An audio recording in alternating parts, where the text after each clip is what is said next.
Hello and welcome back to Somo Diecast. My name is Ron. Well, we're going to have a little fun today. I've got a Hot Wheels 1969 Coronet Super Bee. And I am a huge fan of flames, but even flames have their limit. And so we're going to take this little Coronet and we are going to give it a 1970s vibe. We're going to put out the fire and see if we can't light a fire of another kind. So let's go ahead and get this little guy blown apart, and we will see what the pieces and parts are that we got to deal with. I can tell by now we have a slightly tinted window, but at least it's not some horrid yellow or orange, and a pretty bright yellow interior. Well, let's go ahead and we will get this build going. Everybody please stay tuned.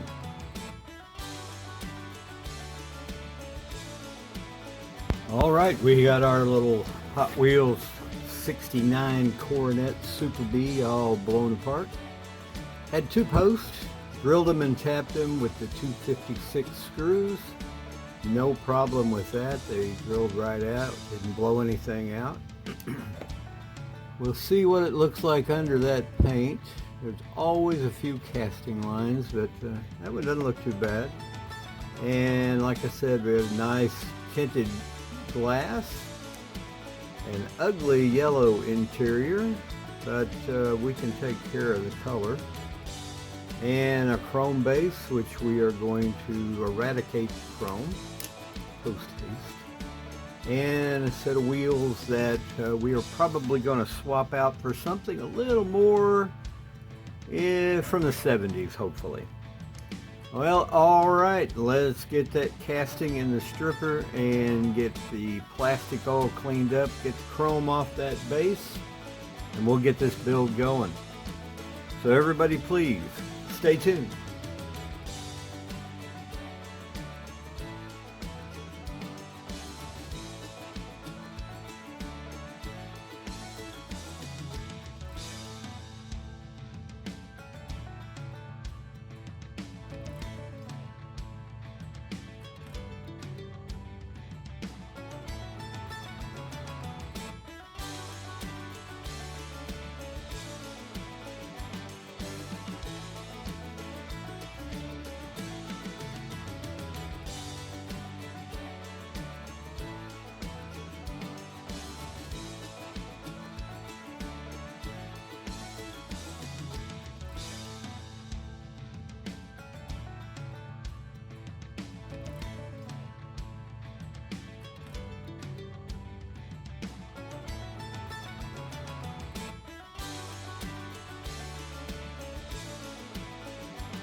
Well, before we get to the reveal, let's take just a moment and look back at where we started. This Hot Wheels 1969 Dodge Coronet Super Bee. Let's go ahead and get to the reveal, and we will see what I did with this poor little guy. Everybody please, stay tuned. Alright, well, we've got our little 69 Dodge Coronet Super Bee all done up in 1970s style. This is the way we drove them and built them back in the 1970s. We painted it a beautiful shade of RUSTOLEUM jungle green, and applied a set of custom decals with the Super Bee emblem on the back, racing stripe across the trunk, and also on the side scoops. Unfortunately, I lost the footage of me applying the decals. Those were custom made by me and using Adobe Illustrator. The hood I tried to do a decal on, and finally I gave up and masked it off and painted it flat black, and then detailed out the hood pins, the grille, the rear end, the headlights, taillights, and the bumpers. Also detailed out the interior a bit, and also hit the underneath just a little bit so it would look a little more like a 70s muscle car. And then also chromed around the windows and the windshield wipers, so forth. Now the wheels, we call them red lines, but back in the 70s we ran Anson Sprints or Kragers, 5 spokes, and on this one, those red lines, those were called Tiger Paws. They were a polyglass radial, forerunner to the steel belted radials, and they were the hottest tire going back in about 1970. Well, this is it, and I hope you like it. This is how I remember everybody running around the streets here in Springfield, Missouri. I was running my 1963 Impala, and now my Impala was running the same mag wheels that the Batmobile ran. Excuse me, that was a personal choice of mine. I always loved the Raider wheels, and that's what I chose for my Impala. But this little Super Bee, I would have seen this one either in the green or the orange or red or blue, and they were always vivid colors. So this is one I always wanted to own, but I never did. So I have one now in Hot Wheels, and I built it. Well, I hope you like this video, and if you do, please give me a thumbs up. If you are not currently a subscriber, I hope you will. And when you subscribe, be sure you ring the bell, and that way you will be notified of any future builds, videos that are coming, and be sure you share with your friends. Well, thanks again to everyone who is watching my videos and liking my videos. I appreciate each and every one of you, and I do my best to respond to all of the likes and comments. And again, thanks for watching, and I will see you in the next.